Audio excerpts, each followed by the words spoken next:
Spent a weekend at a remote cabin. Something knocked on the door, but never left. I never used to believe in ghosts. Sure, I liked a good horror story, but I always thought of them as just that, stories.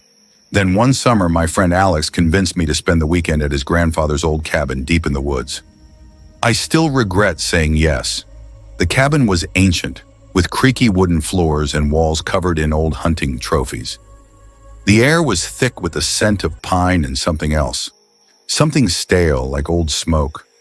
Alex's grandfather had lived there alone for decades before passing away, and since then, the place had been mostly abandoned. Alex and I, along with two other friends, Jason and Lisa, thought it would be fun to camp out there, tell some ghost stories, and have a few drinks. The first night was normal, just the four of us laughing, grilling, and sharing spooky stories by the fire. But then Jason brought up the legend of the Smiling Man. According to Alex's grandfather, there was a man who used to live nearby, someone the locals feared. No one remembered his real name, but they all knew his smile. Too wide, too forced, as if he were mimicking an expression he didn't quite understand. Some said he had been caught doing strange things in the woods, standing motionless for hours, whispering to the trees, laughing at nothing. One day he simply disappeared, but people swore they still saw him sometimes, just standing at the edge of the forest, grinning. We laughed it off as just another campfire tale. That is, until we heard the first knock. It was soft, rhythmic, 3 slow knocks against the cabin door. We froze. Jason, ever the skeptic, rolled his eyes and got up to check. He opened the door to reveal nothing, just darkness and the thick, oppressive silence of the woods. "Probably just the wind," he said, shutting the door. We all agreed, even though we knew the wind doesn't knock. Then Lisa screamed. We spun around to see her standing at the window, staring outside, her face pale. "There's someone out there. He's smiling." We rushed to the window, but by the time we looked, there was nothing. Just the trees swaying in the windless night. "You're messing with us," Alex said, but Lisa shook her head violently. "I know what I saw." That night, none of us slept well. The cabin felt wrong. Too quiet, too still. The air was heavy, like it was waiting for something. The next morning, we found footprints. Not ours. They led from the tree line to the cabin door. But the strangest part? They never led away. We left that afternoon, cutting our trip short. None of us spoke much on the ride home, and we never went back. But sometimes when I close my eyes, I can still hear those 3 slow knocks. And sometimes in my dreams, I see him standing at the edge of the trees, smiling. My friend disappeared for days. When he came back, he wasn't the same. My friend Mateo returned to school after being absent for almost a week. During that time, his phone was completely silent. No messages, no calls answered. We tried everything to get in touch, but nothing. It wasn't like him to disappear, especially not after what we had seen that night. On the 4th day, we decided someone had to go check on him. Luis, who lived the closest, volunteered. We all hesitated. We didn't blame him for his nervousness. After what we had witnessed, we weren't eager to revisit that house. That afternoon, Luis walked to Mateo's house, an old building with peeling paint and overgrown weeds. The front door was closed, the windows dark. He knocked. No answer. He rang the doorbell. Nothing. Just as he was about to leave, he heard a soft shuffling from inside.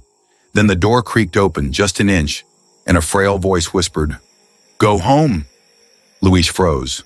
The voice didn't sound like Mateo. It sounded hoarse, almost strained. He leaned closer, trying to see inside. "Mateo, are you okay?" Silence. Then the door shut firmly in his face. When Luis got back, his face was pale. He told us everything in a voice barely above a whisper. Something wasn't right. We agreed to wait until the next day and try again. But the next morning, Mateo walked into class as if nothing had happened. He looked fine. Too fine. As if he hadn't just vanished for days without explanation. He greeted us normally, but there was something in his smile. It didn't reach his eyes. I texted him immediately. "Where have you been?" We were worried. His reply came almost instantly. "I'll tell you at lunch." Don't worry. But we did worry, because when he spoke, it was too calm, too rehearsed. At lunch, we sat at our usual spot, away from the crowd. Mateo finally spoke. He told us he had been feeling sick. His grandmother had taken him to the hospital, and his mother had been too stressed to let him use his phone. It all sounded reasonable, but something in his voice felt off, like he was reciting a script. Then Luis asked, "Who opened the door yesterday?" Mateo blinked. "What?" "When I went to your house, someone opened the door. Someone told me to go home. Was that you?" Mateo's face paled. "Luis, I wasn't home yesterday. I was still in the hospital." A cold chill ran down my spine. We all fell silent. "Then who?" Luis started, but Mateo cut him off. "Listen," he whispered, looking around as if afraid someone was listening. "I don't know what's going on, but things have been strange since that night. I hear things moving when I'm alone. I feel like I'm being watched. And last night," he hesitated, his fingers trembling slightly. "Last night, I woke up and saw someone standing at the foot of my bed." "Who?" Camilla asked, her voice barely audible. Mateo swallowed hard. "Me." No one spoke. We just stared at him, waiting for him to continue. "It was me, but it wasn't," he finally said. "It had my face, my clothes, everything. But the eyes, they were all wrong. Too dark, too empty, and it just smiled. This awful, unnatural smile. I couldn't move. I couldn't breathe. I just watched as it leaned closer and whispered, 'You don't belong here anymore.' I felt my stomach drop. "And then?" I asked, my throat dry. "I blinked," Mateo whispered, "and it was gone." None of us knew what to say. We sat there drowning in the weight of his words. Then, as if on cue, Mateo's phone vibrated on the table. He picked it up, and we all leaned in to see. It was a text. From his own number. One word. Soon. Mateo's hands shook as he locked his phone and shoved it into his pocket. "I don't know what to do," he whispered.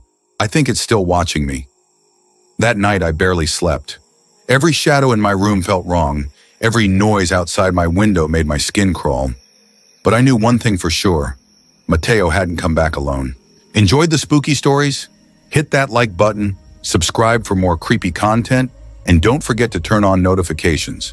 Share your own paranormal experiences in the comments below.